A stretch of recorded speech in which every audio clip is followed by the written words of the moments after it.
نحمده ونستعينه ونستغفره ونؤمن به ونتوكل عليه ونعوذ بالله من شرور أنفسنا ومن سيئات أعمالنا من يهده الله فلا مضل له ومن يضلله فلا هادي له ونشهد أن لا إله إلا الله وحده لا شريك له ونشهد أن سيدنا وسندنا ونبينا وحبيبنا وحبيب ربنا وطبيبنا ومولانا محمدا عبده ورسوله أما بعد عن أبي سعيد الخدري رضي الله تعالى عنه قال قلنا يوم الخندق يا رسول الله هل من شيء نقوله فقد بلغت القلوب الحناجر قال نعم اللهم استر عوراتنا وآمن رواتنا قال فضرب الله وجوه أعدائه بالريح هزم الله بالريح رواه أحمد عن أبي موسى رضي الله تعالى عنه أن النبي صلى الله عليه وسلم كان إذا خاف قوما قال اللهم إنا نجعلك في نحورهم ونعوذ بك من شرورهم رواه أحمد وأبو داود عن ابن عباس رضي الله تعالى عنهما أن رسول الله صلى الله عليه وسلم كان يقول عند الكرب لا إله إلا الله العظيم الحليم لا إله إلا الله رب العرش العظيم لا إله إلا الله رب السماوات ورب الأرض رب العرش الكريم رواه البخاري ومسلم عن أنس رضي الله تعالى عنه قال كان النبي صلى الله عليه وسلم إذا سربه أمر يقول يا حي يا قيوم برحمتك أستغيث وقال ألذوا يا ذا الجلال والإكرام رواه الترمذي عن أسماء بنت عميس رضي الله تعالى عنها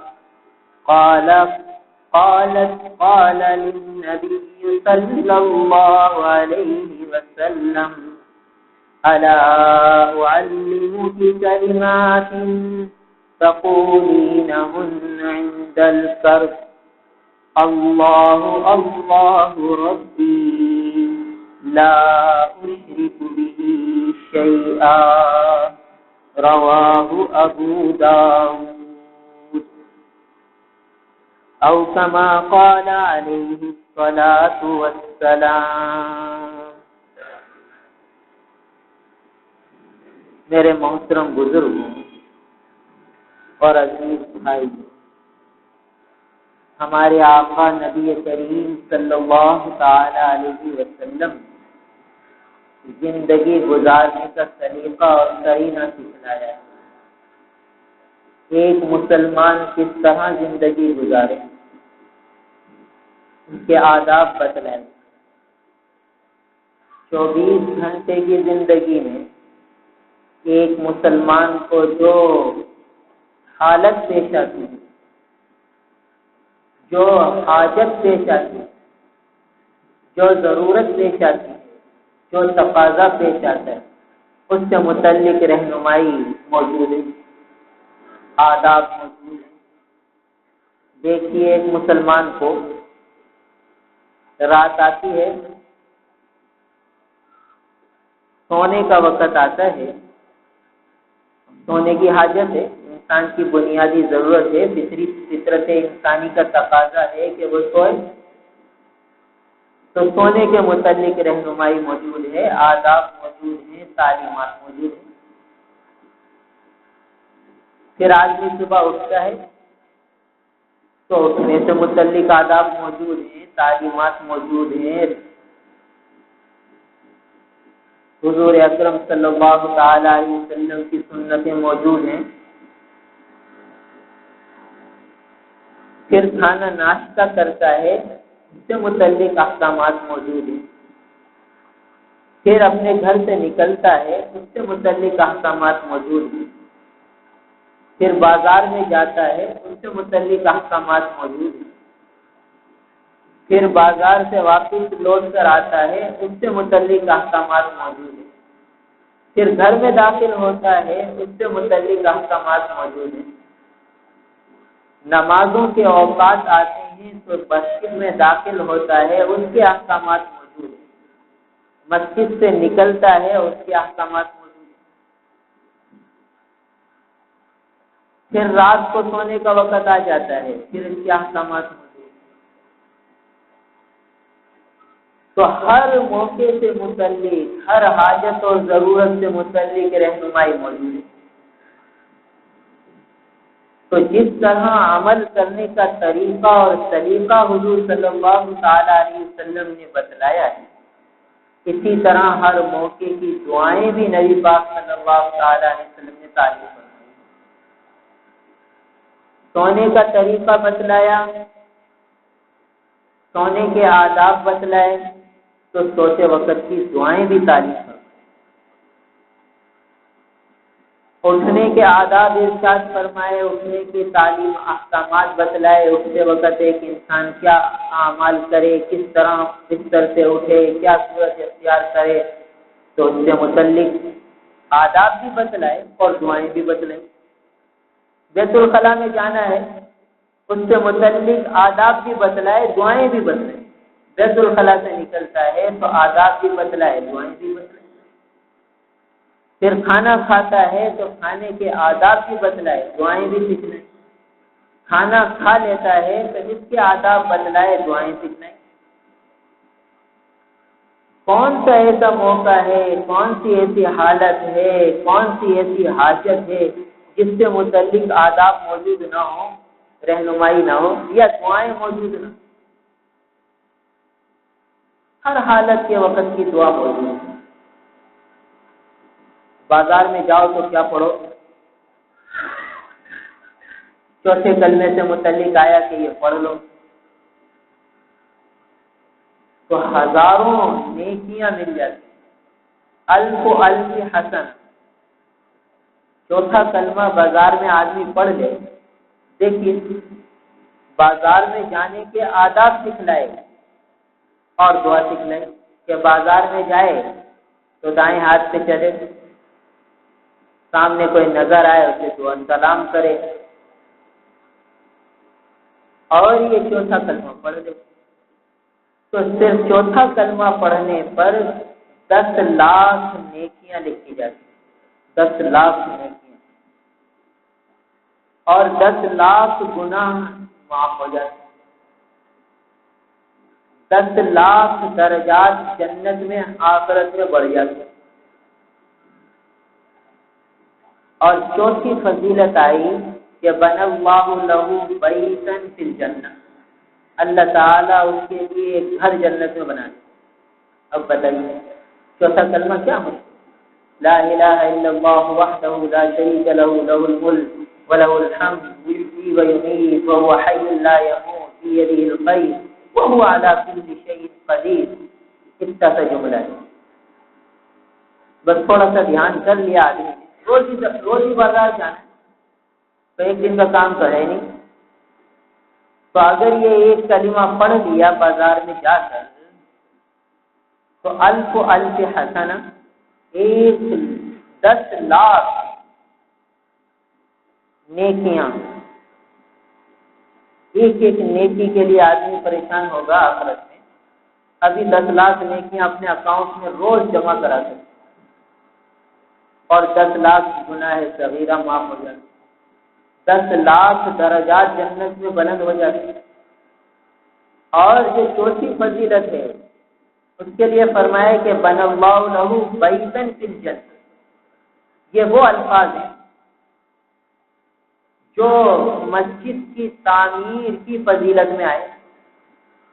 من بنا مسجدا للہ بن اللہ لہ بیتا فی الجنہ، کہ جو اللہ کے لیے مسجد کو بنائے گا، مسجد کو تعمیر کرے گا تو اللہ تعالیٰ اس کے لیے جنت میں گھر بنائے گا۔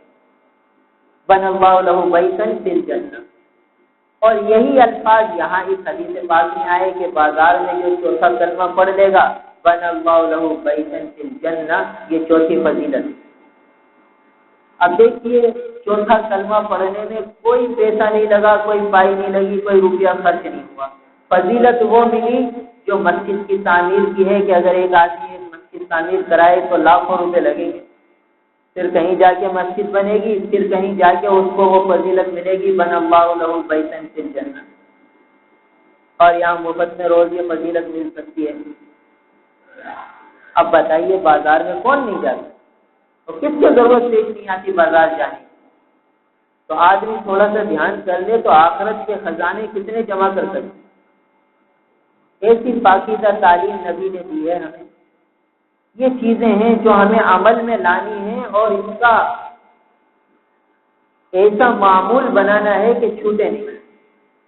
شیطان کیونکہ ہمارا دشمن ہے، وہ ہمیں غفلت میں ڈال دے گا، ذہن میں تو ہوگا کہ بازار جاؤں گا تو پڑھوں گا، مگر بازار میں چلا جائے گا یاد ہی نہیں آئے گا، بازار سے نکلے گا پھر کہیں یاد آئے گا کہ یار یہ تو پڑھ نہیں تھی، چلو کل پڑھ لیں گے۔ نہ کوئی افسوس ہوگا نہ کوئی صدمہ ہوگا کہ کیا کچھ پروفٹ کا لاس کر دیا، اتنا بڑا نقصان آخرت کا کر گئے، کچھ پتہ نہیں، احساس بھی نہ ہو۔ 10 روپے زیادہ کوئی لے لیتا ہے تجارت سامان کی خریداری میں، آگے جا کے ہم اس چیز کے بھاؤ پوچھتے پتہ چلا 10 روپے کم ہے تو دل پہ چوٹ لگتی ہے کہ یار مہنگا خرید لیا، اب فون واپس کرنے جائے یار یہ بڑا نقصان ہو گیا، 10 روپے مہنگا خرید پر دکھ ہو جائے، اور بازار کی دعا بھول گئے تو نہ کوئی دکھ نہ کوئی صدمہ نہ کوئی افسوس، ٹھیک ہے دیکھ لیں گے انشاءاللہ کل پڑھ لیں گے، مگر 10 روپے پر یہ نہیں آتا کہ انشاءاللہ کل بچیں گے نقصان میں، 10 روپے کا ایک صدمہ لگتا ہے۔ وجہ یہ ہے کہ ہم آخرت سے اتنے غافل ہو چکے ہیں کہ آخرت کی نعمتیں اور آخرت میں جانے کے جذبے ہمارے ختم ہو چکے، آخرت کی دولتیں جمع کرنے کے جذبے ہی ختم ہیں، اسی لیے ہمیں دکھ نہیں ہوتا نیکیاں چھوٹ جانے، افسوس نہیں ہوتا نیکیاں چھوٹ جانے۔ جو آخرت کے تاجر ہوتے تھے انہیں بڑا افسوس ہو جاتا کہ ہائے ہمارا اتنا بڑا نقصان ہو گیا، ہمیں تو یہ عمل پتہ ہی نہیں تھا۔ ایک چیز حضرت عبداللہ بن عمر فرماتے ہیں انہیں پتہ چلا کہ نماز جنازہ میں شرکت کریں تو 1 قیراط اجر ملے گا، اور تدفین تک شریک ہو جائیں تو 2 قیراط اجر ملے گا، اور 1 قیراط بہت پہاڑ کے برابر۔ تو فرمانے لگے کہ ارے افسوس، مجھے تو پتہ ہی نہیں تھا، میں تو ساری جنازہ پڑھتا تھا، تدفین تک جاتا نہیں تھا، کاش پہلے سے پتہ چل جاتا، میں تو کتنے کی رات کا نقصان کر بیٹھا۔ آہ نکلی دل سے۔ یہ مسافران آخرت تھے، تاجران آخرت تھے۔ آخرت کا جو نقصان ہو جاتا تھا وہ بھی پروفٹ کا لاس تھا، حقیقت میں نقصان تھوڑی تھا، مطلب اس کا شرم تھا، کوئی گناہ تھوڑی کیا تھا، نیکی کی کمی ہو گئی تو اس سے دکھ تھا۔ تو آج ہمیں اپنا جائزہ لینا ہے کہ نبی پاک صلی اللہ تعالی علیہ وسلم نے جو ہر موقع کی دعائیں تعلیم فرمائی ہیں اس سے ہم کتنا ادب کرتے۔ اور مسجد میں ہم داخل ہوتے ہیں، مسجد میں داخل ہونے کے 6 ادب ہیں اور باہر نکلنے کے 5 ادب ہیں، 11 سنتیں بن جاتی ہیں، سمجھیے 11 آداب۔ ایک ادب پر، ایک سنت پر عمل کر لو تو کیا کچھ دولتیں ملتی ہیں آخرت میں۔ پھر مسجد میں داخل ہوتے وقت کی جو دعائیں ہیں وہ پڑھ لو تو کیا کچھ ملے گا، مگر چونکہ احساس نہیں، دھیان نہیں، اسی لیے جیسے چاہا مسجد میں داخل ہو گئے، جیسے چاہا مسجد سے نکل گئے، دھیان نہیں ہے۔ لہذا دھیان لانا ہے، اللہ تعالیٰ سے مانگنا ہے کہ اللہ ہمیں آخرت کا استعداد دیجیے، آخرت کی نیکیاں جمع کرنے کی ہمیں توفیق عطا فرمائیے، ہمت دیجیے، سعادت دیجیے۔ حضور اکرم صلی اللہ علیہ وسلم فرماتے ہیں کہ کونوا ابناء الآخرہ ولا تکونوا ابناء الدنیا، دنیا کے بیٹے نہ بنو، آخرت کے بیٹے بنو، یعنی آخرت کی فکر میں لگو، دنیا کی اتنی فکر میں نہ لگو۔ تو بہرحال ہر موقع کی دعائیں تعلیم فرمائی ہے۔ یہ بخاری اور مسلم کی حدیث ہے جو حضرت عبداللہ ابن عباس رضی اللہ عنہ کی۔ حضرت عبداللہ ابن عباس رضی اللہ عنہ یہ ایک ایک حدیث کو یاد کرنے والے اور اس پر عمل کرنے والے، چھوٹی سی عمر تھی، رسول اللہ صلی اللہ تعالی علیہ وسلم نے جب دنیا سے پردہ فرمایا تو 12، 13، 14 سال عمر تھی تقریباً، بعض روایت میں 12، بعض میں 13، 14، اتنی سی عمر تھی۔ اور اتنا سا بچہ، 10، 12 سال کا بچہ، اسے حرص کیا تھی؟ اسے حرص یہ تھی کہ میں رسول اللہ صلی اللہ تعالی علیہ وسلم کے معمولات دیکھوں۔ عبداللہ ابن عباس رضی اللہ تعالی عنہ یہ حضور اکرم صلی اللہ علیہ وسلم کے چچا کے بیٹے ہیں، حضرت عباس ابن عبد المطلب کے بیٹے ہیں، اور حضور صلی اللہ علیہ وسلم کے چچا زاد بھائی ہیں، اور حضور اکرم صلی اللہ علیہ وسلم کی زوجہ محترمہ ام المومنین حضرت میمونہ رضی اللہ تعالی عنہا کے بھانجے ہیں۔ گویا حضور اکرم صلی اللہ علیہ وسلم ان کے خالو لگے۔ ایک رشتہ چچزاد بھائی کا کہ حضور صلی اللہ علیہ وسلم ان کے چچزاد بھائی لگے، دوسرا رشتہ حضور اکرم صلی اللہ علیہ وسلم ان کے خالو لگے۔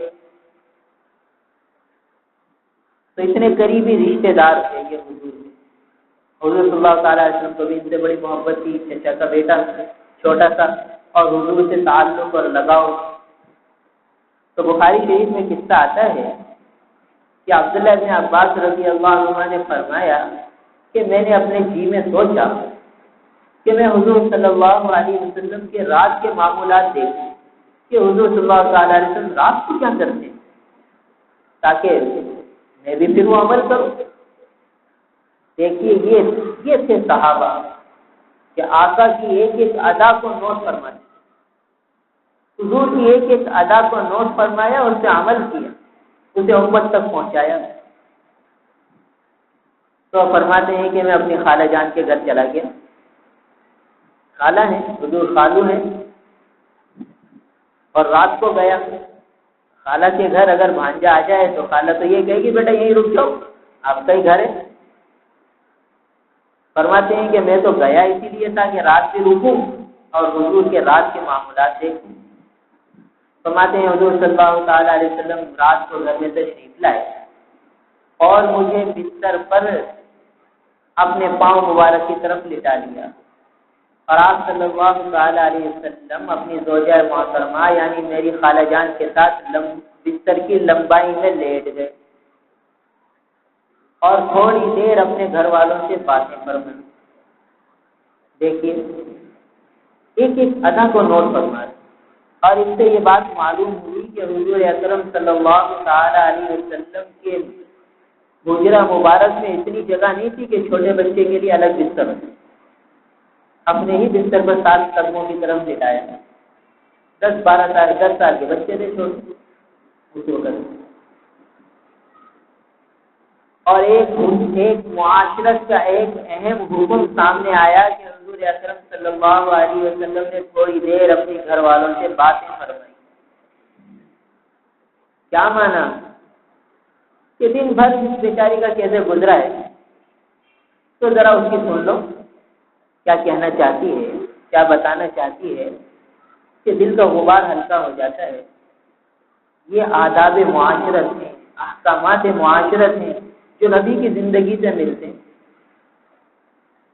اور یہ چھوٹا بچہ حضور کی اس اہم سنت کو نوٹ کر رہا ہے کہ حضور نے اپنے گھر والوں سے باتیں فرمائی۔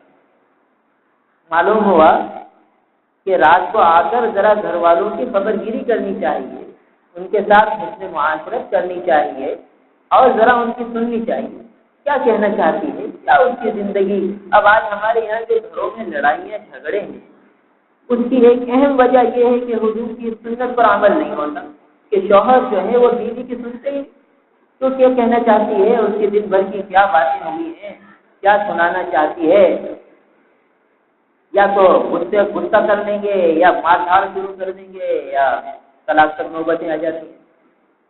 اگر حضور کی ایک سنت پر عمل ہو جائے تو بتائیے گھروں کے فتنے فساد میں کتنا فرق آ جائے۔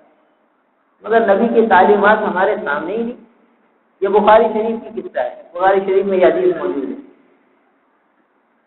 کہ تھوڑی دیر اپنے گھر والوں سے باتیں فرمائیں۔ معلوم ہوا کہ تھوڑی دیر بات چیت چل لینے سے ان کا بوجھ ہلکا ہو جاتا ہے، ذرا دل ہلکا ہو جاتا ہے، دن بھر کی تھکن ان کی ختم ہو جاتی ہے۔ آپ فرماتے ہیں اس کے بعد حضور صلی اللہ تعالی علیہ وسلم سو گئے اور رات کے آخری پہر میں اٹھے۔ ایک ایک بات نوٹ فرماتے ہیں کہ حضور آخری پہر میں اٹھے اور اپنی دونوں مبارک آنکھوں کو دونوں ہاتھوں کی ہتھیلیوں سے ملا، آنکھوں کو ملا، اور اپنی نگاہ مبارک کو آسمان کی طرف اٹھایا، اور سورہ آل عمران کا آخری رکوع ان فی خلق السماوات والارض واختلاف اللیل والنہار لآیات لأولی الالباب آخر تک تلاوت کرنا ہے۔ دیکھیے یہ ایک چھوٹا سا بچہ آقا کے رات کے معمولات کو نوٹ فرما رہا ہے کہ حضور اٹھتے ہیں اور آنکھوں کو ملتے ہیں اور نگاہ مبارک کو آسمان کی طرف اٹھاتے ہیں، ایک ایک ادا۔ اب اندازہ لگائیے کہ چھوٹا بچہ تو سویا ہی نہیں ہوگا رات بھر، یہ انتظار میں تھا کہ کب حضور جاگتے ہیں اور کوئی سب حضور جو ہے اعمال میں لگتے ہیں۔ اور کیا کیا حضور صلی اللہ علیہ وسلم عمل فرماتے ہیں، یہی بات نوٹ فرمانے گئے تھے۔ یہ ایک ایک ادا، آنکھوں کا نگاہوں کا اٹھانا، اور حضور صلی اللہ تعالی علیہ وسلم کا دھیمی آواز میں تلاوت فرمانا، یہ سب حضرت عبداللہ بن عباس نوٹ فرمانے۔ اب یہ تو نہیں ہوگا کہ حضور صلی اللہ علیہ وسلم نے بڑی تیز آواز میں تلاوت فرمائی ہوگی۔ حضور اکرم صلی اللہ تعالی علیہ وسلم کا معمول مبارک یہ ہوتا تھا کہ جب رات کو گھر میں تشریف لاتے اور گھر والے سوئے ہوئے ہوتے تو سلام اتنی آواز میں فرماتے کہ جاگا ہوا سن لیتا اور سوئے ہوئے کی نیند خراب نہ ہوتی۔ کیا تعلیم ہے، کیا حسن معاشرت ہے کہ اتنی آہستہ سے تشریف لاتے کہ کسی کی نیند میں خلل نہ آتا۔ آج ہمارا حال یہ ہے کہ ایک تو دیر سے گھر پہنچیں گے، پھر گھر والے سوئے ہوئے ہیں تو ان کو اٹھا کر کہیں گے کھانا دو، کیا تو اتنی جلدی سو گئی؟ اب وہ بیچاری نیند چڑبڑا کر اٹھتی ہے، کھانا گرم کرتی ہے، دسترخوان بچھاتی ہے، اور حضرت بیٹھے ہوئے۔ اور ہمارے آقا کی تعلیم یہ ہے کہ گھر میں تشریف لاتے تو سلام تو کرنا ہے، سلام کی سنت پر بھی عمل کرنا ہے اور گھر والوں کی راحت کا بھی خیال رکھنا ہے۔ تو ایسے انداز میں سلام فرماتے کہ نہ کہ جاگا ہوا آواز سن لیتا اور سوئے ہوئے کی نیند خراب نہ ہوتی، اور پھر آہستہ سے آرام فرما لیتے تاکہ کسی کو مشقت نہ ہو۔ یہ آقا کی طرف تعلیمات۔ تو لہذا جو آل عمران کا آخری رکوع پڑا ہوگا ہلکی آواز میں پڑا ہوگا، مگر بچے کے کان تو وہی لگے ہوئے کہ حضور کے عمل دیکھنے کیا کرتے۔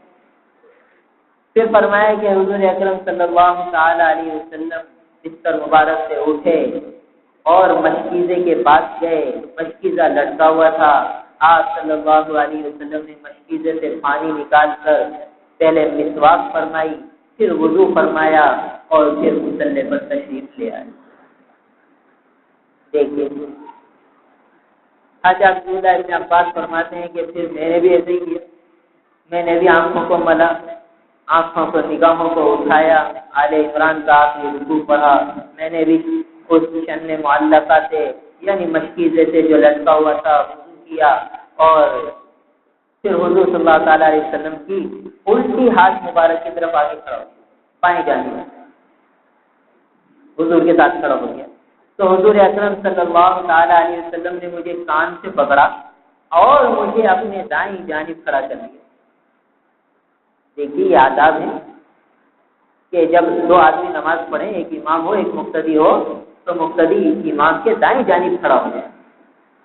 میں تو فرماتے ہیں مجھے بالکل ساتھ کھڑا کر لیا، تو میں نے یہ سوچا کہ حضور تو رسول اللہ ہے، میں ان کے برابر میں کیسے کھڑا ہو سکتا ہوں، میں ایک قدم پیچھے ہو گیا۔ دیکھیے یہ چھوٹے سے بچے کا ادب۔ اور پھر فرماتے ہیں کہ حضور اکرم صلی اللہ تعالی علیہ وسلم نے صلی رکعتین ثم صلی رکعتین ثم صلی رکعتین ثم صلی رکعتین ثم صلی رکعتین ثم اوتر،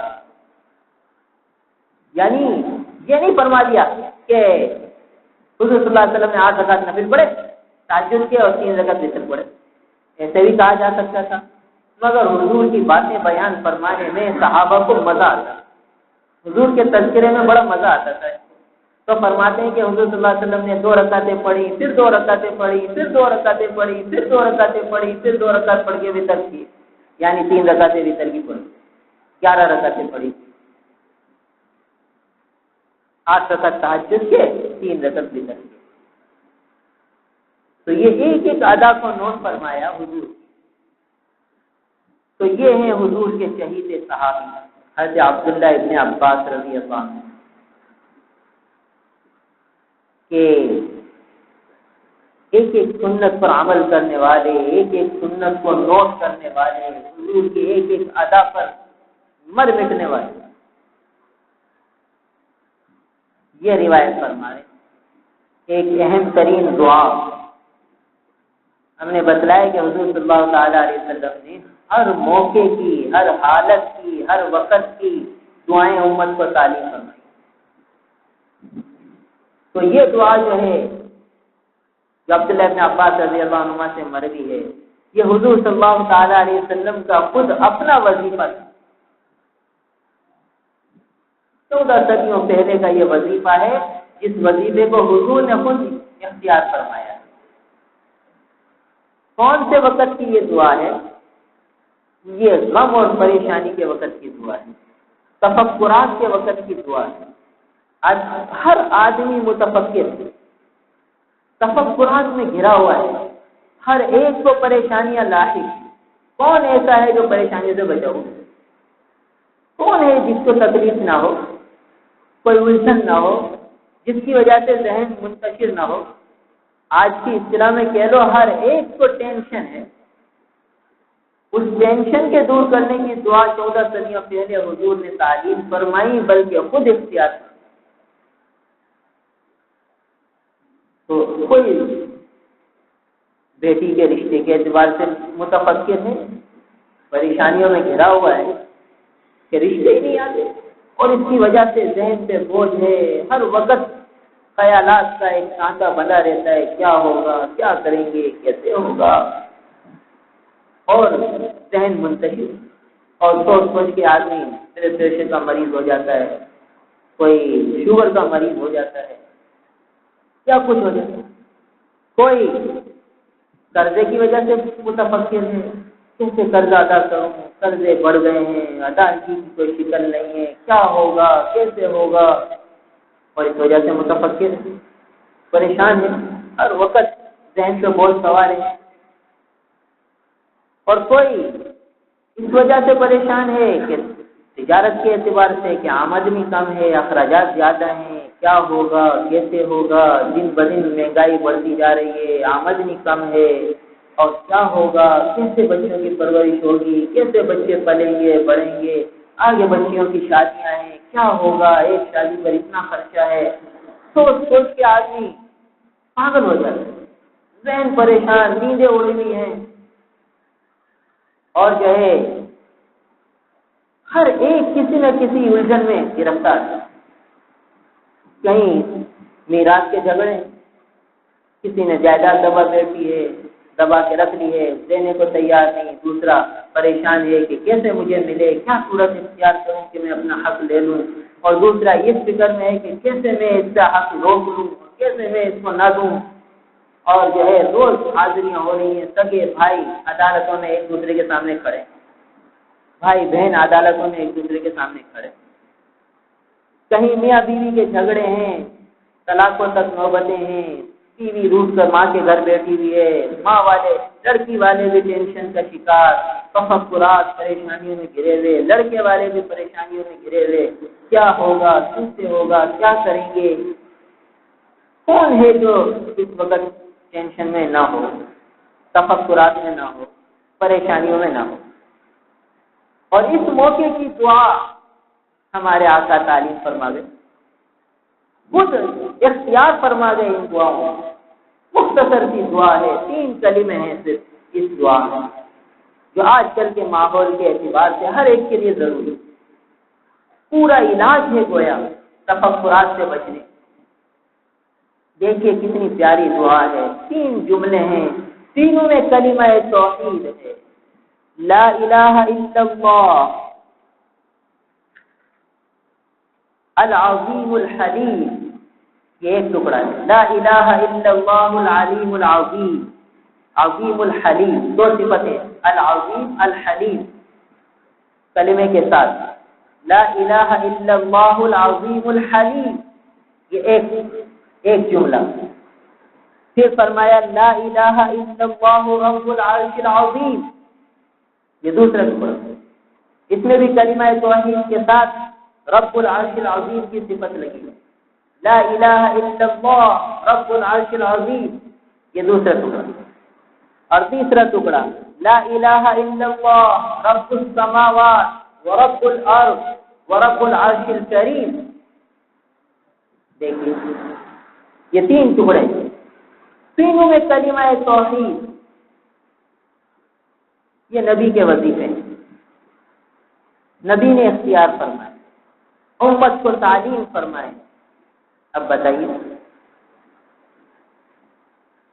حضرت عبداللہ ابن عباس فرماتے ہیں کہ عن ابن عباس رضی اللہ عنہما ان رسول اللہ صلی اللہ علیہ وسلم کان یقول عند الکرب، کرب کے وقت، پریشانی کے وقت، الجھن اور تفکرات کے وقت حضور اکرم صلی اللہ تعالی علیہ وسلم یہ کلمات ارشاد فرماتے ہیں، لا الہ الا اللہ العظیم الحلیم، لا الہ الا اللہ رب العرش العظیم، لا الہ الا اللہ رب السماوات ورب الارض ورب العرش الکریم. بندوں کا تعلق اپنے رب سے جوڑا ہے، کہ کیسی ہی پریشانیاں ہوں اپنے رب کو یاد کر لو. کیا مطلب؟ دیکھیے اس سے ایک محسوس مثال سے سمجھ لو کہ بچہ ہوتا ہے، اپنے باپ کے ساتھ چل رہا ہے، اور کبھی کبھی باپ کی انگلی چھڑا کر بھی آگے نکل جاتا ہے، مگر اس کو ذرا دلاسا ہوتا ہے کہ میرا باپ ساتھ ہے. آگے سے اچانک کوئی کتا آتا ہے تو ڈر کر فوراً اپنے ابا کی انگلی پکڑ لیتا ہے اور ابا سے چمٹ جاتا ہے. خود اس کتے کو بھگانے کی کوشش نہیں کرتا، فوراً گھبرا کر سمٹ کر اپنے ابا سے چمٹ جاتے ہیں، انگلی کو مضبوط پکڑ لیتے اور مطمئن ہو جاتا ہے، اسے سکون ہو جاتا ہے کہ اب میرے ابا کے آغوش میں ہوں اور اب ابا کتے کو بھگا دیں گے۔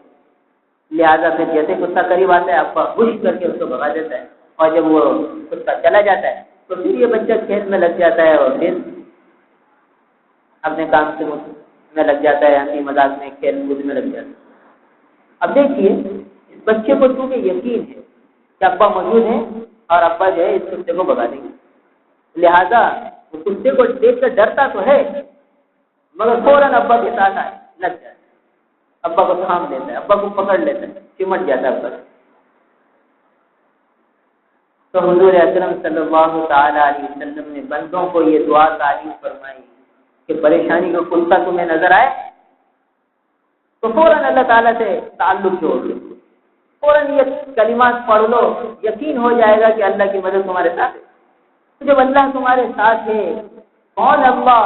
جو عظمتوں والا ہے، جو حلیم ہے، بردبار ہے، جو عرش عظیم کا رب ہے، جو آسمانوں کا رب ہے، زمینوں کا رب ہے، عرش کریم کا رب ہے، وہ میرے ساتھ ہے۔ جب میں ان کے ساتھ ہوں، وہ میرے ساتھ ہے، تو مجھے اس سے گھبرانے کی ضرورت ہے، بس سارا ٹینشن ختم۔ جیسے بچہ باپ سے سمٹ جاتا ہے تو بچے کو ایک تسکین ہو جاتی ہے، ایک سکون ہو جاتا ہے۔ اس کلمات میں بھی یہ تعلیم ہے کہ بس فوراً اللہ تعالیٰ کی طرف رجوع کرو، اپنے رب سے سمٹ جاؤ، نپٹ جاؤ۔ کس سے مبارک کلمات؟ تو عبداللہ ابن عباس فرماتے ہیں کہ حضور یہ کلمات پڑھتے تھے،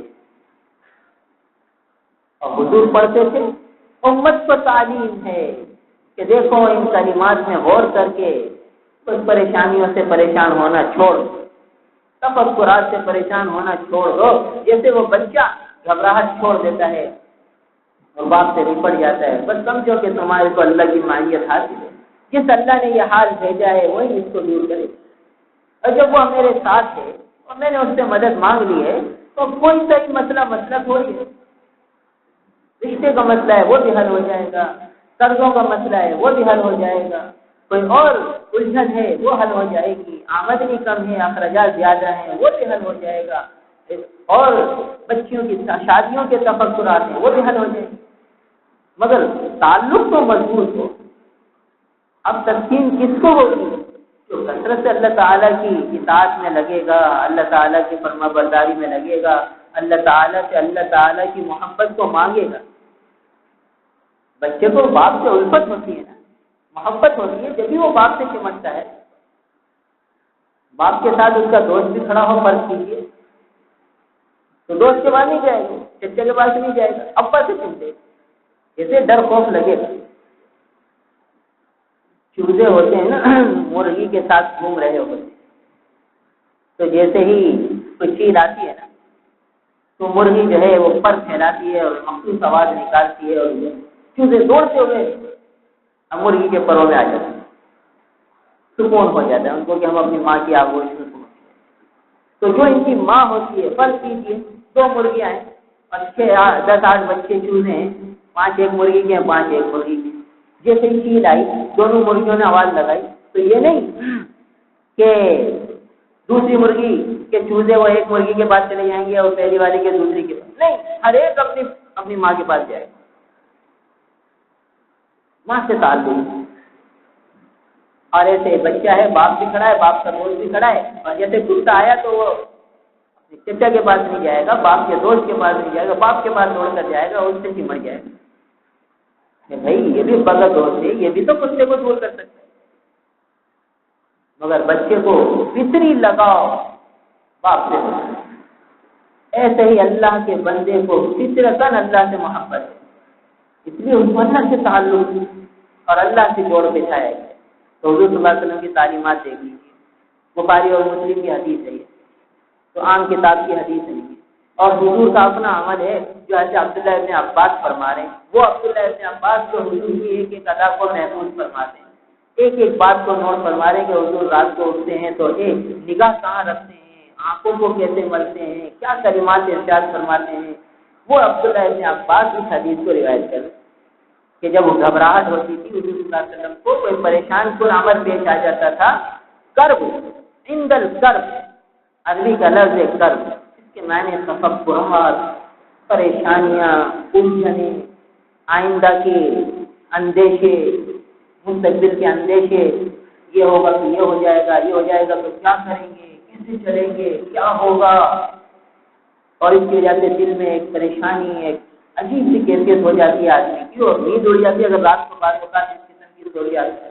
بہت سے لوگ ہمارے پاس آتے ہیں بیچارے، کہتے بھائی رات کو یہ تفکرات آ جاتے ہیں تو نیند اڑ جاتی ہے، گولی کھاتے ہیں، گولی سے بھی نیند نہیں آتی، کیا کریں؟ تو بتائیے، اور رسول اللہ صلی اللہ علیہ وسلم نے کس کا پیارا وظیفہ بتلا دیا، خود حضور کا اختیار فرمایا کہ یہ 3 کلمات یاد کریں، لا الہ الا اللہ العظیم الحلیم، لا الہ الا اللہ رب العرش العظیم، لا الہ الا اللہ رب السماوات ورب الارض ورب العرش الکریم۔ کہ ان کلمات میں غور کیجیے، ایک ایک جملہ اللہ تعالیٰ کی عظمت، بڑائی، جب عظمت اور بڑائی ہوتی ہے نا تبھی تو الفت پیدا ہوتی ہے، تبھی تو تعلق پیدا ہوتا ہے۔ جب عظمت اور بڑائی نہیں ہوتی تو تعلق بھی نہیں ہوتا۔ ایک آدمی آتا ہے انجان ہے، پتہ بھی نہیں کون ہے، تو آدمی سلام کر کے چلا جائے، بعد میں پتہ چلا کہ بھائی یہ تو بہت بڑے فلاں بزرگ تھے، فلاں حضرت تھے، اور اب تو وہ عقیدت سے جھک کر ملتا ہے، تو حضرت نے پہچانا نہیں آپ کون ہے۔ کیوں کہ پہلے تعارف نہیں تھا، الفت نہیں تھی، جیسے ہی تعارف آیا الفت آ گئی۔ تو اللہ تعالیٰ کا تعارف اور پہچان کروایا گیا کہ لا الہ الا اللہ، کوئی معبود نہیں سوائے اللہ کے۔ کون اللہ؟ اللہ کی 2 صفات یہاں لائے ہیں، العظیم، الحلیم، عظمتوں والا، اور حلیم، بردبار، برداشت کرنے والا۔ کیا مطلب؟ یہ پریشانی آ رہی ہے اللہ تعالیٰ کی طرف سے، حلیم کی طرف سے، تو جو اللہ اس پریشانی کو دور کرنے پر قادر ہے وہ اسی کی طرف سے بھیجی گئی ہے، اور وہ حلیم ہے، بردبار ہے، برداشت فرمانے والے ہیں۔ مجھے بھی بردباری اختیار کرنی ہے، اس پریشانی سے گھبرانا نہیں، اس آفت سے گھبرانا نہیں ہے، کیونکہ میرا تعلق الحلیم سے ہے، عظمتوں والے سے۔ اور دوسرا ٹکڑا لا الہ الا اللہ رب العرش العظیم، عرش عظیم کے رب سے تعلق۔ کون اللہ؟ جو عرش عظیم کا رب ہے، عظمتوں والا عرش۔ اب عرش ساری کائنات کو گھیرے ہوئے عرش الہی، قیامت کے دن کوئی سایہ نہیں ہوگا سوائے عرش الہی۔ اللہم ظلنی تحت ظل عرشی یوم لا ظل الا ظل عرشی۔ علماء نے لکھا ہے کہ جب آدمی سر کا مسح کرے نا تو اللہ تعالیٰ سے یہ دعا کرے، سر کا مسح، چوتھائی سر کا مسح فرض ہے، تو اس وقت کی یہ دعا کر لے کہ اللہم ظلنی، یا اللہ مجھے سایہ عطا فرمائیے، ظل عرشی، اپنے عرش کا سایہ۔ کس دن؟ یوم لا ظل الا ظل عرشی، اس دن جس دن آپ کے عرش کے علاوہ کوئی سایہ نہیں ہوگا۔ یا اللہ اس دن مجھے اپنے عرش کا سایہ دیجیے۔ تو میں یہ دعا آدمی جس وقت سر کا مسح کرے اس وقت کر لیا کرے۔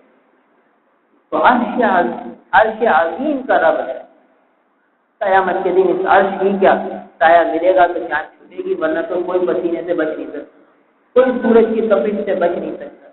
اس عرش کے رب سے میرا تعلق ہے،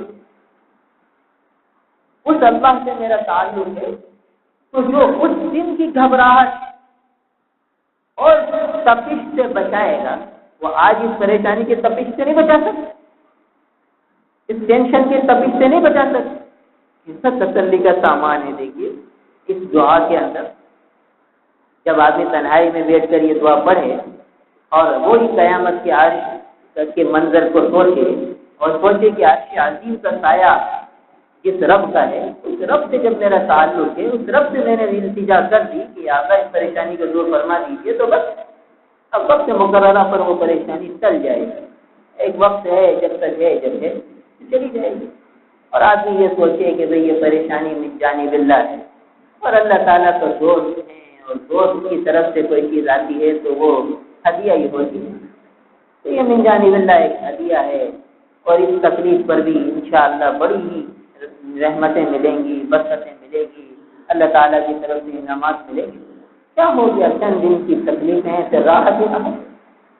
ان مع العسر یسرا، ان مع العسر یسرا، کہ بے شک عسر کے ساتھ یسر ہے، یعنی مشقت کے ساتھ آسانی ہے، مشقت کے ساتھ آسانی ہے۔ علماء نے لکھا ہے کہ یہاں ان مع العسر یسرا، یسر کو نکرہ لائے اور العسر کو معرفہ لائے تو بلاغت کے قاعدے کے مطابق مراد یہ ہے کہ ایک عسر ہوگا تو دو یسر ہوں گے، یعنی ایک مشقت ہوگی تو دو آسانیاں اللہ تعالیٰ دیں گی، یہ اللہ کا وعدہ ہے۔ دو پریشانیوں میں ایک پریشانی میں دو راحت، تو جب آدمی پر کیسی ہی پریشانی آ جائے تو تصور کرے کہ بھئی عرش عظیم کے سائے جس کا جو عرش عظیم کا جو مالک ہے اس سے میں نے التجا کر دی ہے، اس سے کہہ دیا ہے میرا کام بن جائے۔ اور تیسرا ٹکڑا جس میں اور تسلی ہے اور الفت کی باتیں ہیں کہ اپنے رب سے الفت ہو جائے اور شناسائی۔ ایک بزرگ سے ہمیں پتہ ہی نہیں لگے کون سے بزرگ ہے۔ فرض کیجیے کہ کسی بزرگ سے آدمی کو عقیدت محبت ہو، دیکھیے ہر اہل ایمان کے دل میں حضرت شیخ عبد القادر جیلانی رحمہ اللہ رحمۃ واسعہ سے کیسی محبت ہے۔ جب ان کا نام آتا ہے رحمۃ اللہ تعالی علیہ رحمۃ واسعہ زبان پر آتا ہے، ہر ایک کو عقیدت اور محبت ہے۔ فرض کیجیے کہ وہ یہاں آ جائیں اور ہمیں پتہ نہ ہو کہ یہ حضرت شیخ ہیں، تو بزرگ بیٹھے ہوئے ٹھیک ہے چلے گئے، اور کوئی تعارف کرا دے کہ یہ حضرت پیرانی پیر رحمۃ اللہ علیہ، ہم دیکھیے کیسی عقیدت ہوتی کہ کتنا ہی ضروری کام ہوگا آگے سے چھوڑو اس کو، حضرت کی تو 10-1 منٹ کی صحبت بھی مل جائے تو وہ غنی مزے ہو، بس یہیں بیٹھے رہو، چاہے زیارت ہوتی رہے دیدار ہوتا رہے، یہی کافی۔ کیوں؟ جیسے ہی پتہ چل گیا تو الفت آ گئی، محبت آ گئی، عقیدت آ گئی اور سارے کام ہیچ ہو گئے اور یہ سب کچھ ہو گیا۔ اور جب پتہ نہیں تھا تو وہ نظر ڈالی اور چلے گئے، ٹھیک ہے ہاں کوئی بزرگ ہیں بیٹھے ہیں۔ تو ایسے ہی اللہ تعالیٰ کا تعاون حضور صلی اللہ تعالیٰ علیہ وسلم نے ان کلمات میں کروایا ہے تاکہ بندے کو الفت ہو جائے۔ تو تیسرے کلمے میں اور مزید تعاون، لا الہ الا اللہ، کون سے اللہ؟ رب السماوات، جو آسمانوں کے رب ہیں، ورب الارض، زمینوں کے رب ہیں، ورب العرش الکریم، اور عرش کریم کے رب ہیں۔ دیکھیے کیسا تعارف کرا دیا، اب کیسی الفت ہو گئی، کیسا تعارف ہو گیا۔ اب جب اللہ یہ کلمات آدمی بار بار پڑھتا رہے گا اور اس کے مفہوم میں غور کرتا رہے گا تو وہ پریشانی ہلکی محسوس ہوگی۔ اب پھر وہ پریشانی زیادہ حاوی نہیں ہوگی آدمی، اس کی وجہ سے پھر جو ہے آدمی بیماریوں کا مجموعہ نہیں بنے گا، تو سمجھے گا من جانب اللہ ہے، جب من جانب اللہ ہے سب صحیح ہو جائے گا، میں تو یہ پڑھ لوں۔ تو جب اسے یہ گھبراہٹیں ہونے لگے فوراً یہ کلمات پڑھنے لگے، بس گھبراہٹ دور ہو جائے گی۔ تو یہ حضور صلی اللہ علیہ وسلم کا تعلیم فرمودہ ہے اور حضور صلی اللہ علیہ وسلم کا اختیار فرمایا ہوگا یہ وظیفہ 14 صدیوں پہلے ہمیں ملا ہے اور ہمیں پتہ ہی۔ تو یہ عبداللہ ابن عباس رضی اللہ عنہ کی روایت ہے۔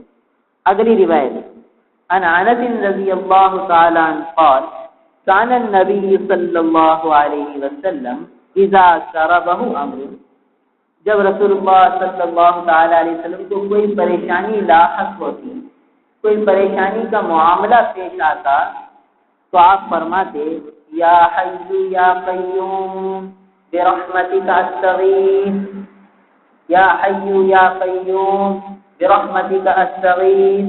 دیکھیے اس میں بھی اللہ سے تعلق ہوا، یا حی یا قیوم، اے زندہ اور قائم رہنے والے، برحمتک، آپ کی رحمت کے ساتھ ہی استغیث، میں فریاد چاہتا ہوں، فریاد رسی چاہتا ہوں آپ کی رحمت کے بارے میں۔ دیکھیے تو کیسا تعلق جڑوا دیا۔ اور یہ بھی حضور کا عمل مبارک ہے کہ جب حضور کو کوئی پریشانی لاحق آتی تو حضور یہ کلمات پڑھتے تھے، یا حی یا قیوم برحمتک استغیث۔ یہ ترمذی شریف کی روایت ہے۔ اور فرمایا راوی نے کہ حضور فرماتے تھے الذو یا ذل جلال والاکرام، کہ یا ذل جلال والاکرام کو لازم پکڑو، یعنی جب کوئی پریشانی آنے لگے تو بار بار یہ کہو یا ذل جلال والاکرام، یا ذل جلال والاکرام، یا ذل جلال والاکرام، اس کو پڑھتے رہو۔ الذو تو مضبوطی سے تھام لو، پکڑ لو اس کو اور کہو یا ذل جلال والاکرام۔ دیکھیے کیا کچھ سکھا کے گئے، کیسی کیسی پیاری اور مبارک دعائیں آپ کا ہمیں سکھا کے گئے، اور ہم کیسے غافل ہیں کہ ہمیں کچھ پتہ ہی نہیں۔ اس لیے بہت ضروری ہے کہ ساری دعائیں یاد کرنا، اپنے بچوں کو یاد کرانا، اپنے گھر والوں کو یاد کرانا۔ دیکھیے پہلے زمانے میں لوگ اتنے پریشان نہیں ہوتے تھے، لیکن پریشانیاں تو اس زمانے میں بھی تھی، یہ نہیں کہ پریشانی کوئی آج کے زمانے میں، ہر زمانے میں رہی ہیں۔ اب حضور صلی اللہ علیہ وسلم کو بھی ہوتی تھی، دیکھیے تو پریشانیاں یہ نہیں کہ نہیں تھی، پریشانیاں ہر زمانے میں اس کے اعتبار سے ہوتی رہی ہیں، اور ان پریشانیوں کی حالت کے لیے دعا بتلا دی گئی۔ اب ہم مسلمان کتنا اہتمام کریں گے ان دعاؤں کا ہر حالت کے وقت، ہر موقع کے وقت، تو انشاءاللہ ان دعاؤں کے برکات ملیں گے، ثمرات ملیں گے، تاثیریں ملیں گی۔ مگر شرط یہ ہے کہ دھیان توجہ تو ہو۔ تو یہ دو دعائیں اس حدیث میں آ گئی کہ یا ذل جلال والاکرام کی کثرت کریں۔ ایک جلال والے، جلال کہتے ہیں بزرگی کو، مرتبہ کو، اور اکرام یا ذل جلال والاکرام، اے بزرگی اور مرتبے والے، عزتوں والے، شرافتوں والے، اے بزرگی اور عزتوں والے، اے مرتبوں والے، مقامات والے۔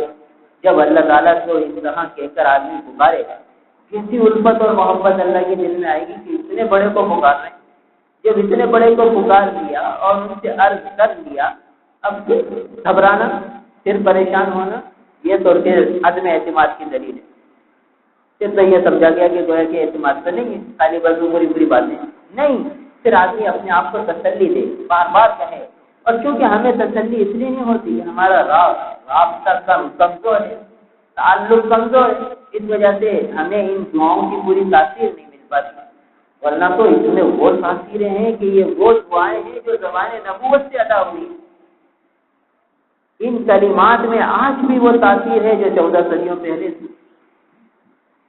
بھائی چکمک ہوتا ہے نا، تو چکمک کتنا ہی پرانا ہو جائے، یہ نہیں کہ اس کی کشش ختم ہو جائے، وہ لوہے کو اپنی طرف کھینچے، چاہے 2 سال تک زمین میں پڑا رہے، پھر اس کو نکالو تو اس میں وہی کشش ہو، اب وہ لوہے کو اپنی طرف کھینچے۔ تو ایسے ہی ان مبارک کلمات میں وہ تاثیر ہے کہ اللہ تعالیٰ کی رحمت کو کھینچنے والے۔ چکمک کو مخصوص زاویے سے رکھنا پڑتا ہے، پھر وہ کھینچے گا۔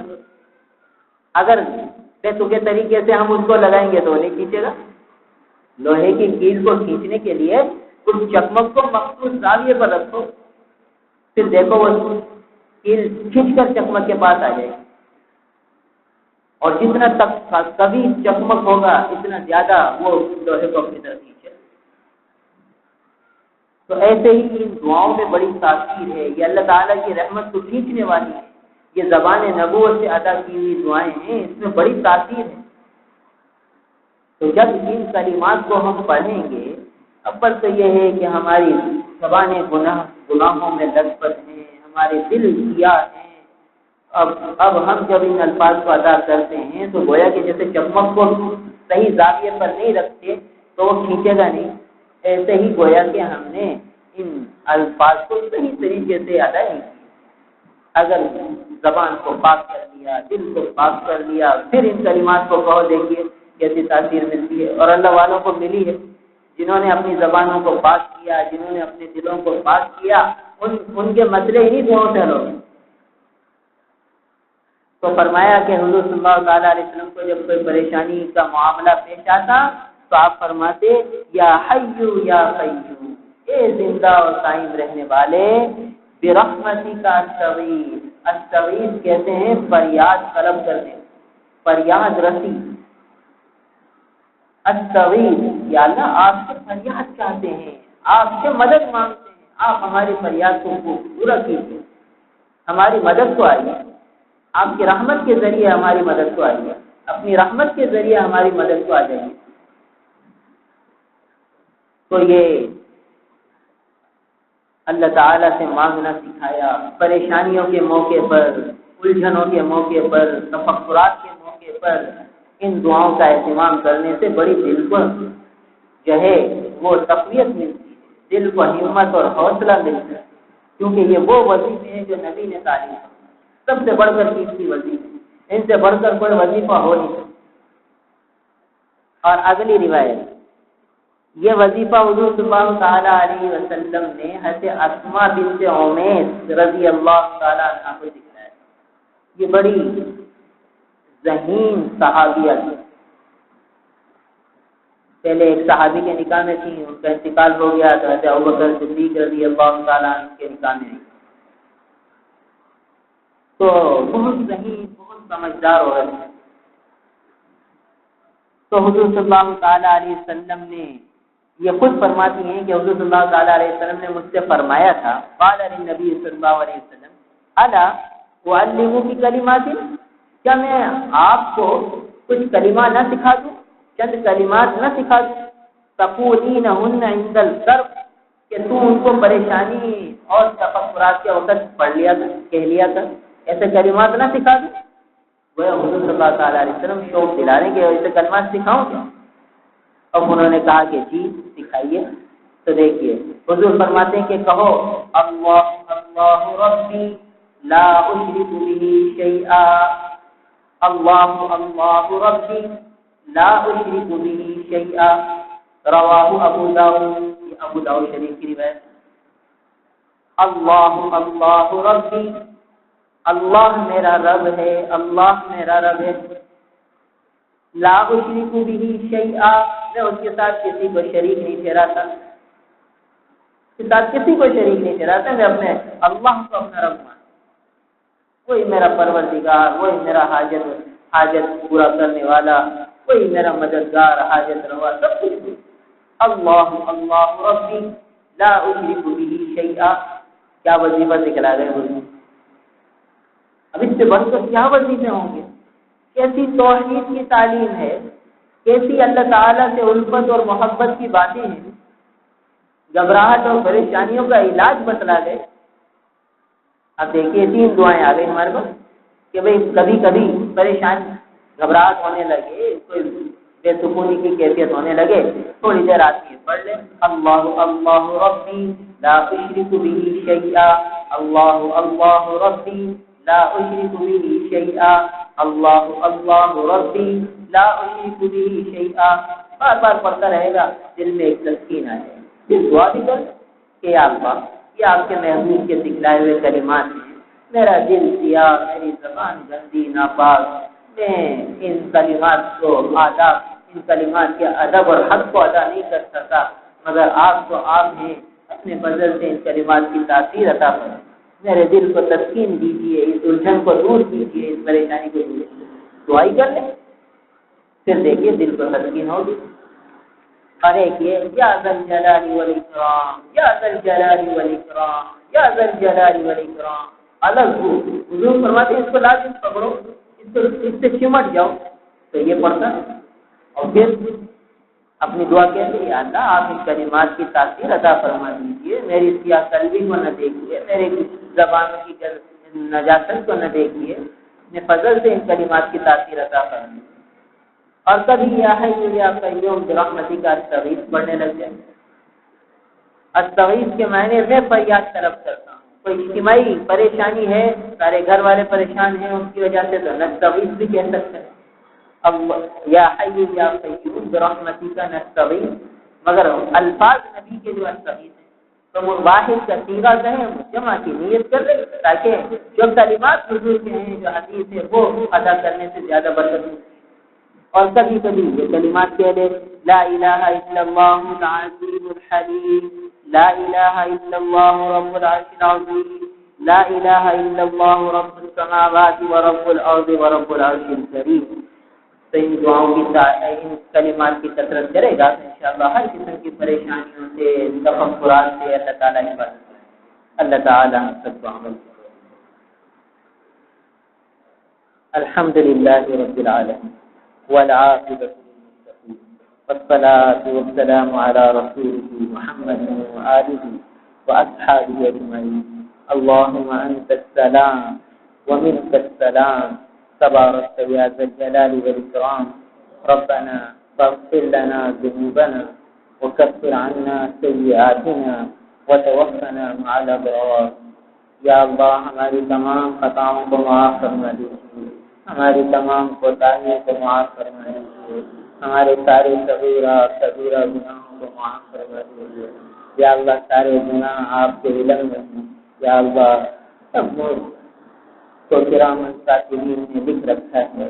یا اللہ آپ سب کو معاف فرما دیجیے، سارے صحیحوں سے سارے گناہ مٹا دیجیے. اور اے اللہ ہماری تمام خطاؤں کو لفظوں کو درگزر فرما دیجیے. یا اللہ سر سے پاؤں تک گناہوں سب آپ کے سامنے. ہمیں آنکھوں کے گناہ، زبان کے گناہ، کان کے گناہ، دل کے گناہ، ہاتھوں کے گناہ، کیا کیا گناہ ہیں جو سب آپ کے علم میں ہیں. یا اللہ آپ کے پاس گھر میں دیتے ہیں، آپ کے پاک نام کا واسطہ آپ کو دیتے ہیں. ہمارے سارے گناہوں کو معاف فرما دیجیے، تمام خطاؤں کو درگزر فرما دیجیے. ہمیں پاک صاف فرما دیجیے، ہمیں سچی توبہ کی توفیق عطا فرما دیجیے. یا اللہ ہمیں سچی توبہ نصیب فرما دیجیے. یا اللہ ہمیں سچی توبہ نصیب فرما دیجیے. یا اللہ گناہوں سے بچنے کا داعیہ پیدا فرما دیجیے. یا اللہ گناہوں سے بچنے کے داعیے ہمارے دلوں سے ختم ہو گئے. ایک لگ گناہ ہو جاتا ہے اور احساس میں نہیں ہوتا کہ کیا کر دیں. یا اللہ آپ ہی ہمیں گناہوں سے بچنے کی ہمت دے دیجیے، حوصلہ دے دیجیے اور اپنے فضل و کرم سے اپنے گناہوں سے بچا دیجیے. یا اللہ ہمیں نیکیوں کی رغبت دیجیے، شوق دیجیے، ایک ایک نیکی. یا اللہ جیسے صحابہ کو آپ نے شوق دیا تھا، جذبے دیے تھے، نیکی نہ ہونے پر انہیں افسوس ہوتا تھا، صدمہ ہوتا تھا اور نیکیاں کر کے انہیں خوشی ہوتی تھی. یا اللہ اپنے فضل و کرم سے ہمارے لیے کیفیات بنا دیجیے. ہمیں نیکیاں کرنے میں مزہ آنے لگے، نیکیوں کی طرف ہماری طبیعت چلنے لگے. اے اللہ ایسی ہماری طبیعتیں بنا دیجیے، ہمیں محروم نہ فرمائیں. یا اللہ محروم نہ فرمائیں. ہم آپ کے پیارے بننا چاہتے ہیں، آپ کے محبوب بننا چاہتے ہیں، آپ کو اپنا محبوب بنانا چاہتے ہیں. یا اللہ یہ چاہت ہمارے دل کی گہرائی میں اتار دیجیے. ہم اپنی جھوٹی زبانوں سے اظہار کر رہے، آپ اس کو حقیقت سے نواز دیجیے. ہمیں ایسی تڑپ دے دیجیے جو آپ کو پسند آ جائے. آپ کی محبت کی سچی طلب اور تڑپ ہمیں نصیب فرما دیجیے. اپنے محبوب سے سچی محبت کی طلب اور تڑپ ہمیں نصیب فرما دیجیے. یا اللہ ہمارے دل کی گہرائیوں میں آپ سے محبت کا تقاضا پیدا کرنا، آپ کے حبیب سے محبت کا تقاضا پیدا کرنا. دل کی گہرائیوں میں آپ کے حبیب سے ہمیں الفت ہو جائے، محبت ہو جائے، تعلق ہو جائے، آپ کی اطاعت کی رغبت اور شوق ہو جائے، نظروں پر عمل کا جذبہ بیدار ہو جائے، ایک جنت پر مر مٹنے کا جذبہ آ جائے. یا اللہ آپ یہ جذبے دے دیں. یا اللہ کہاں سے لے کر آئے ہیں یہ جذبے؟ صرف ہمارے پاس تو لفظی رہ گئی ہے، الفاظ رہ گئے ہیں، دل ساری چیزوں کے خالی ہیں. آپ ہمارے دلوں کے نفاق کو جان رہے ہیں. اللهم طهر قلوبنا من النفاق، اللهم طهر قلوبنا من النفاق، اللهم طهر قلوبنا من النفاق وأعمالنا من الرياء وألسنتنا من الكذب وأعيننا من الخيانة، فإنك تعلم خائنة الأعين وما تخفي الصدور. اللهم لا تجعل الدنيا أكبر همنا ولا مبلغ علمنا ولا غاية رغبتنا ولا تسلط علينا بذنوبنا من لا يرحمنا. یا اللہ ہمیں آپ کے گھر سے الفت نصیب فرما دیجیے، آپ کے گھر سے تعلق نصیب فرما دیجیے. آپ کے گھر میں ہمیں مزہ آنے لگے، اس ہماری طبیعتیں بنا دیجیے، آپ سے مانگنے کی لذت اور حلاوت ہمیں نصیب فرما دیجیے۔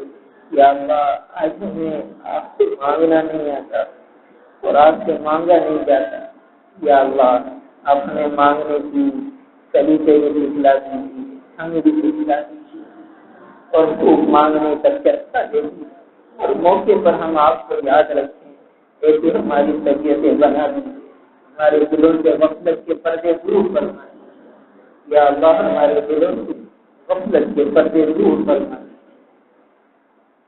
ہمارے دلوں میں اپنی یاد کو بتا دیجیے، غفلت کو دور فرما دیجیے، اپنا تعلق اپنا دھیان نصیب فرما دیجیے، قدم قدم پر ہماری زندگی فرما دیجیے، ہماری تربیت فرما دیجیے، ہماری اصلاح فرما دیجیے۔ یا اللہ ہم یہاں جمع ہوتے ہیں، آپ کی محبت کی باتیں، آپ کے حبیب کی باتیں کرتے ہیں، یا اللہ سنتے ہیں، ہمارے سننے کو سنانے کو قبول فرما دیجیے، ہم سب کو اپنا محبوب بنا دیجیے، یا اللہ اپنی محبت کاملہ سے نواز دیجیے، اپنے حبیب کی سچی محبت سے نواز دیجیے۔ ہم آپ کی محبت کی بھیک مانگتے ہیں، ہم آپ کے محبوب کی محبت کی بھیک مانگتے ہیں، یا اللہ ہمیں عطا فرما دیجیے، یا اللہ ہمیں اپنے پیاروں کی محبت نصیب فرما دیجیے، اولیاء کاملین کی سچی محبت نصیب فرما دیجیے، صحابہ کرام کی سچی محبت نصیب فرما دیجیے، یا اللہ صحابہ کرام سے الفت محبت عقیدت کاملہ نصیب فرما دیجیے، اے اللہ محروم نہ فرمائیے، یا اللہ محروم نہ فرمائیے، جس طرح آپ نے صحابہ کرام سے اپنے دین کا کام دیا، یا اللہ آج ہم سے اپنے دین کی آزادی کا کام دے دیجیے، یا اللہ دین کے گلشن کو آباد فرما دیجیے، یا اللہ سنتوں کو ہر جگہ زندہ فرما دیجیے، ہر جگہ سنت کی بہاروں کو عام فرما دیجیے، بے دینی کی فضاؤں کو ختم فرما دیجیے، جو بے دینی کی آگ لگی ہوئی ہے یا اللہ اسے بجھا دیجیے، اپنے فضل سے بجھا دیجیے، ہم کیسے محنتیں کریں کہ یہ آگ بجھ جائے، آپ بھی اپنے فضل و کرم سے اس بے دینی کی آگ کو بجھا دیجیے، یا اللہ کرم فرما دیجیے، فضل فرما دیجیے، تمام مسلمانوں کی عزت کی حفاظت فرمائیے، جانوں کی حفاظت فرمائیے، مالوں کی حفاظت فرمائیے، آبرو کی حفاظت فرمائیے، تمام مسلمانوں کے ایمان کی حفاظت فرمائیے، یا اللہ ایمان کی حفاظت فرمائیے، آج دشمنان اسلام مسلمانوں کے ایمان کو لوٹنا چاہتے ہیں، یا اللہ آپ کی حفاظت فرما دیجیے، اللهم انا نجعلك في نحورهم ونعوذ بك من شرورهم، اللهم انا نجعلك في نحورهم ونعوذ بك من شرورهم، اللهم استر عوراتنا وآمن روعاتنا، اللهم استر عوراتنا وآمن روعاتنا، یا اللہ اس مسجد کو خوب آباد فرما دیجیے، اعمال دعوت سے اس مسجد کو چھوڑی، اس مسجد سے آباد فرما دیجیے، اس مسجد سے میں تعلیم کا عمل، کشتوں کا عمل اور ساتھیوں کا دینا مستقل اور دائمی فرما دیجیے، سارے عالم کے دین کے تقاضے اس مسجد سے پورے فرما دیجیے، یا اللہ سدا اس مسجد کو آباد رکھیے، اے اللہ اس کے آباد کرنے والوں کو بھی آباد فرمائیے، یہاں کے بسنے والوں کو، یہاں کے رہنے والوں کو اپنی رحمتوں سے نوازیے، اپنی برکتوں سے نوازیے، یا اللہ یہاں کے لوگ مجھ سے بہت محبت کرتے ہیں، آپ کی نسبت سے محبت کرتے ہیں، آپ ان کی محبتوں کی لاج رکھ لیجیے، ارے اللہ اپنی محبت سے انہیں نواز دیجیے، یا اللہ جب یہ آپ کی نسبت سے مجھ سے محبت کرتے ہیں تو آپ ان سب کو اپنی محبت کاملہ سے نوازیے، اپنے حبیب کی سچی محبت سے نوازیے، صحابہ کرام تمام صحابہ کرام کی کامل محبت سے نوازیے، اولیاء کاملین کی سچی محبت سے نوازیے، اے اللہ ان کے سارے پریشانیوں کو دور فرمائیے، ان کی مشکلات کو آسان فرمائیے، ان کے گھروں کو آباد فرمائیے، قرآن سے، ذکر سے، نمازوں سے ان کے گھروں کو آباد فرمائیے، ان کے گھروں سے بدعات کو، خرافات کو، رسوم و رواج کو دور فرما دیجیے، سب کو خوب برکتوں سے نوازیے، خیروں سے نوازیے، رحمتوں سے نوازیے، یا اللہ کسی کو بھی محروم نہ فرمائیے۔ ہمارا یہاں دیکھنا، سننا، سنانا آپ کے بارگاہ میں قبول فرما لیجیے، ہمارا وسیلہ نجات بنا دیجیے، ہمارا ذخیرہ آخرت بنا دیجیے۔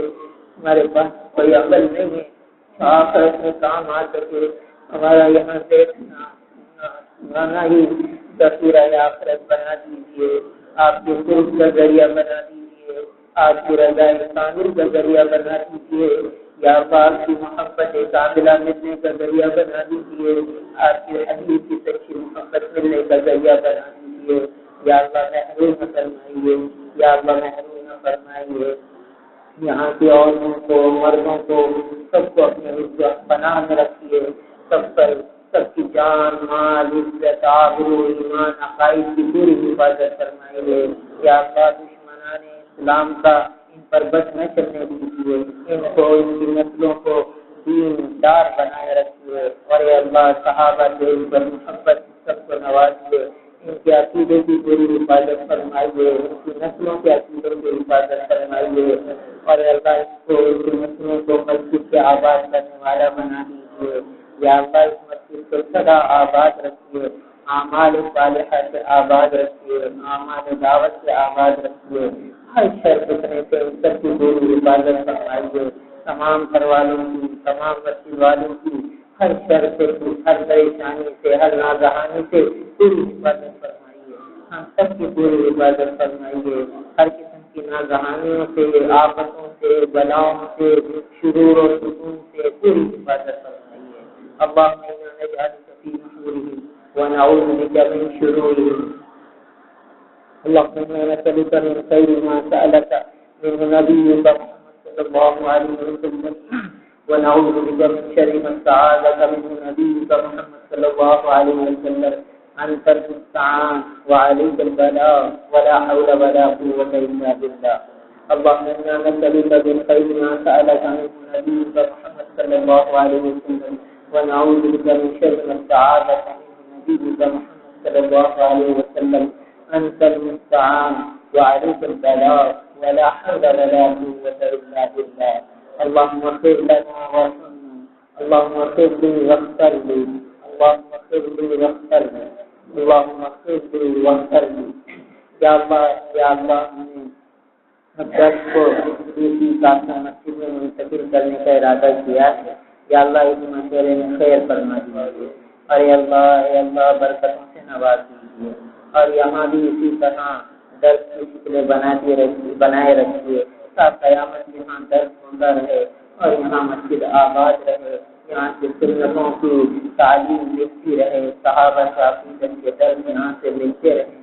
یا اللہ یہاں کے ساتھیوں کی عقیدوں کی، ان کے نسلوں کی عقیدوں کی، ایمان کی، جان مال کی، عزت آدمی کی پوری حفاظت فرمائیے، اور ہمارے اس مشورے میں خیر ڈال دیجیے، ہمارے ارادوں میں خیر فرما دیجیے، ہمیں نفس کی شرارتوں سے محفوظ فرمائیے، ہم سب کی پوری حفاظت فرمائیے، نفس کے دکھوں سے، شیطان کی شرارتوں سے ہم سب کی پوری حفاظت فرمائیے، ہم سب کا دیکھنا آپ کی بارگاہ میں قبول فرما لیجیے، اس سنت سنانے کو آپ کے قرب کا، آپ کی رضا کامل کا ذریعہ بنا دیجیے، اے اللہ آخرت کا وسیلہ نجات بنا دیجیے، ذخیرہ آخرت بنا دیجیے، ہمیں محروم نہ فرمائیے، موت تک سے اپنے دین کا کام لیتے رہیے، ہماری نسلوں سے، ہماری اولادوں سے بھی دین کا کام دے دیجیے، کسی کو بھی محروم نہ فرمائیے، یا اللہ کسی کو بھی محروم نہ فرمائیے، ہم آپ کے پتاری ہیں، ہمیں اپنا پتاری بنائے رکھیے، اے اللہ محروم نہ فرمائیے۔ اللهم اغفر لحينا وميتنا وشاهدنا وغائبنا وصغيرنا وكبيرنا وذكرنا وانثانا، اللهم من احييته منا فاحيه على الاسلام ومن توفيته منا فتوفه على الايمان۔ یا اللہ جن ساتھیوں نے دعاؤں کے لیے کہہ رکھا ہے، سب کی نیک تمناؤں کو جائز حاجات کو پورا فرما دیجیے، سب کے دل، سب کی پریشانیاں، بیماریاں، آزادیاں دور فرما دیجیے، سب کے مسائل کو حل فرما دیجیے، سب کی مشکلات کو آسان فرما دیجیے، اے اللہ سب کے لیے عافیت سلامتی کا فیصلہ فرما دیجیے، ہماری دعاؤں کو اپنے محبوب کی طرف سے قبول فرما دیجیے، اپنے پیاروں کے وسیلے سے قبول فرما لیجیے، رد نہ فرمائیے۔ اللهم صل على سيدنا ومولانا محمد وعلى آل سيدنا ومولانا محمد وبارك وسلم۔ سبحان ربك رب العزة عما يصفون والسلام على المرسلين والحمد لله رب العالمين۔ آمین آمین آمین۔ ایک اعلان سنیے۔